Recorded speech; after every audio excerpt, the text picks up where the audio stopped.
के सारे लोग कि भैया विदेश नीति फेल हो गई।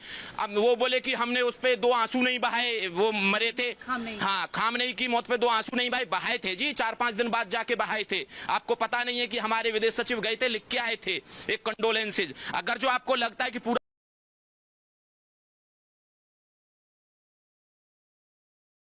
और 15 झंडा झुका लीजिए आधा, इतना खामने।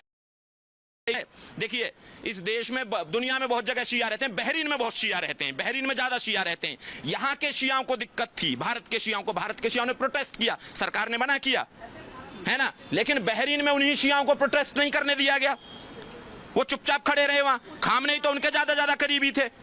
तो सवाल ये है, मैंने तो कई ऐसे शिया लीडरों को सुना, देखिए भारत की विदेश नीति बिल्कुल क्लियर है, ना हम तो युद्ध में किसी के साथ हैं, हम बुद्ध के देश हैं, हम युद्ध में किसी के साथ नहीं है। ना हम इजराइल को समर्थन करते हैं, ना हम अमेरिका को समर्थन करते हैं, और ना हम ईरान को समर्थन करते हैं।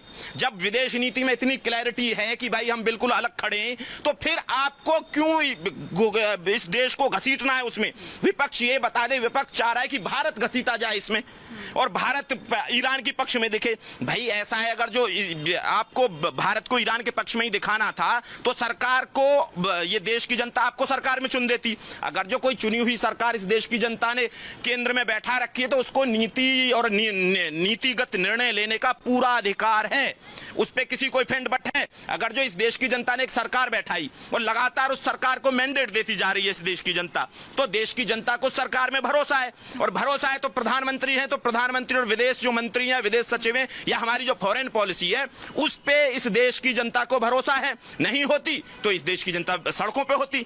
सवाल ये है कि आपने अपना एजेंडा थोपने की कोशिश कर रहे हैं कि भैया खामनेई के लिए ये क्यों नहीं किया। खामनेई वालों को कोई दिक्कत नहीं है, वो भारत से बात कर रहे हैं, वो बोल रहे हैं कि भाई भारत बहुत अच्छा कर रहा है, वो भारत से बोल रहे हैं हमें मेडिकल इक्विपमेंट तो दवा दो, और भारत दवा दे रहा है। लेकिन यहां जो वो फोकट के समर्थक हैं खामनेई के, इनको बहुत ज्यादा दिक्कत है। क्यों इतनी दिक्कत हो जा रही है? और सर का अगर मैं स्टेटमेंट अभी उसको छोड़ भी दूं, सर जो रियल इश्यूज है उन पर क्योंकि बात हो रही है, हमारे लोगों को कोई दिक्कत ना हो, उनको गैस मिले, उनको तेल मिले, उनको सारी सप्लाई हो जो वो चाहते हैं, और इसको लेकर सरकार कदम भी उठा रही है।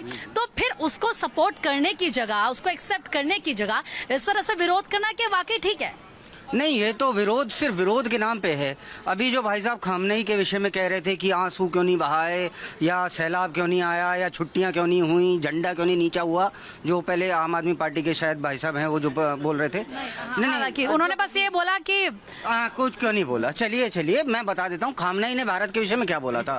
2017 में खामनेई ने कहा था कि भारत जो कर रहा है कश्मीर में, उसके खिलाफ सारे मुसलमान देशों को एक हो जाना चाहिए भारत के विरोध में।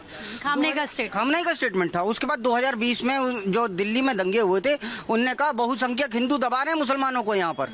आपको लगता है ऐसे आदमी के विषय में जो हमारा शुरू से एंटी रहा, और 4-5 और स्टेटमेंट है, हमें उसका सपोर्ट करना चाहिए? यहाँ पर जो इन लोगों का विरोध है वो सिर्फ इसलिए है क्योंकि इन्हें विरोध करना है, और एग्जैक्टली कुछ मेन बात कुछ है ही नहीं। अगर मतलब जैसे अगर अभी हम देखते हैं, अगर प्रधानमंत्री सपोज संसद में नहीं ये बात करते, जो उन्होंने आज की अपना 25 मिनट का जो भाषण दिया, जो संबोधन उन्होंने दरअसल दिया, अगर वो नहीं करते तो विपक्ष कहता कि कुछ क्यों नहीं कर रहा है सत्ता पक्ष, प्रधानमंत्री आके क्यों नहीं बोल रहे हैं। अब पीएम ने बोला है तो आप उस चीज को एक्सेप्ट करें ना, क्योंकि संसद में ऐसे कुछ भी तो नहीं बोलते हैं। नहीं, संसद में जो कुछ भी वो बोल रहे हैं, कुछ ना कुछ उसमें बेस होता है। ऐसे थोड़ी ना कि वो मतलब कोई राहुल गांधी हो कि आंख मारने लगे, तो प्रताप सारंगी जी का सर फोड़ दें, ऐसा तो नहीं है। प्रधानमंत्री हैं, उस कैडर को वो अपने पहचानते हैं क्या है, जनता के वो नेता हैं, ठीक है। तो ऑब्वियसली जो वो बोलते हैं। बोलिए प्रीति जी, सरकारें आएंगी जाएंगी, ये हमारे लोकतंत्र पर्व का एक महत्वपूर्ण कड़ी है, लेकिन आज देश जो है अपने पैरों पर खड़ा है, और दुनिया ने भी देख लिया है कि वाकई में भारत वो भारत नहीं है। पहले हमें भागना पड़ता था यूएनए, कश्मीर में कोई बात होती तो पाकिस्तान हमें आगे दिखाता तो भागना पड़ता था यूएनए।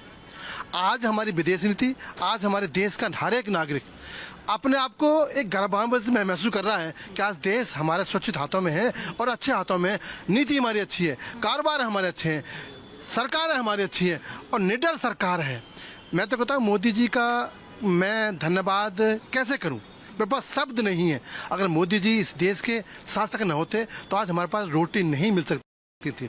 उन्होंने हर बेटी को, हर माँ को, हर गरीब को, हर बच्चे को, हर समान जो पिछड़ा था उसकी सुध ली है। चाहे वो योजनाएं हो, चाहे शौचालय हो, चाहे जनधन खाते हो, चाहे किसान सम्मान निधि हो, चाहे उज्ज्वला गैस योजना हो, चाहे कोई भी काम हो, ऐसी ऐसी योजनाएं दी है जो हमारे देश का नागरिक आज मजबूत है। मजबूत क्यों है? क्योंकि उन्होंने समानता कर दी है। हमें डर नहीं है, दुनिया लड़े, हमें दिक्कत आ सकती है लेकिन हम सुरक्षित हैं। ठीक है। हमारे पास, जैसे कहा तलान साहब ने, कि हमारे पास भंडार का भंडारण है। हम औरों से भी ले लेंगे लेकिन अभी मारामारी नहीं है। लेकिन विपक्ष को मैं एक सलाह देना चाहता हूँ आपके माध्यम से कि देश की जनता को ना बरगलाएं, ना बहकाएं। आज देश के साथ खड़े होने की आवश्यकता है। वैसे कभी खड़े नहीं हुए, चाहे कोरोना काल हो, चाहे और कोई भी काल हो, आपने कभी भी देश के साथ नहीं खड़े हुए। आज मोदी जी के साथ में कम से कम कंधे से कंधे मिलाकर ये कहो कि देश मेरा मजबूत है, क्योंकि देश हम सबका है। मोदी जी केवल प्रधान सेवक हैं।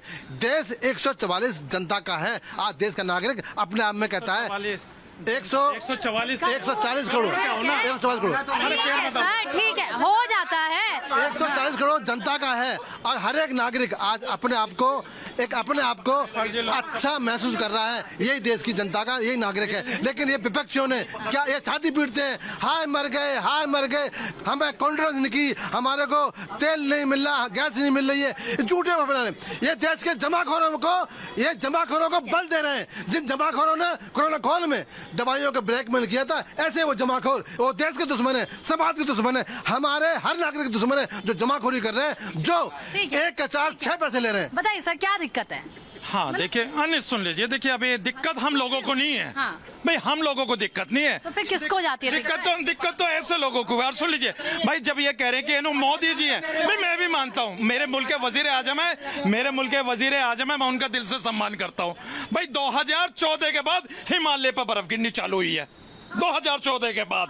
और देखिए सूरज भी अभी निकलना चालू हुआ, हरियाली वगैरह भी 2014 के बाद निकली है। और तो और देखिए देश को आजादी भी 2014 के बाद मिली है, ऐसा इनके नेत्री कहते हैं। और सुन लीजिए, अरे फर्जी लोगों को मत बुलाएं। ये ऐसे मुसलमान, ऐसा फरामोश मुसलमान है, ये ऐसे मुसलमान है जो एहसान फरामोश है, ये ऐसे मुसलमान है जो एहसान फरामोश है, ये ऐसे मुसलमान है एहसान फरामोश है। फिर आप लोग सर आपको बात करना नहीं, सुन लीजिए अभी जिसने देश को बल दिया, जिसने देश को ताकत दी, जिसने गरीबों को छत दी, सुन लीजिए। नहीं मान रहे। देखिए बर्फ की बात कर रहे हैं। ठीक है सर। देखिए मुझे आपत्ति है, इन्होंने कहा मुसलमानों को एहसान फरामोश। अरे इनका नाम एहसान है, इनका नाम भी एहसान है, तो एहसान फरामोश तो ये हुए। और दूसरी बात, नहीं क्या मुझे बात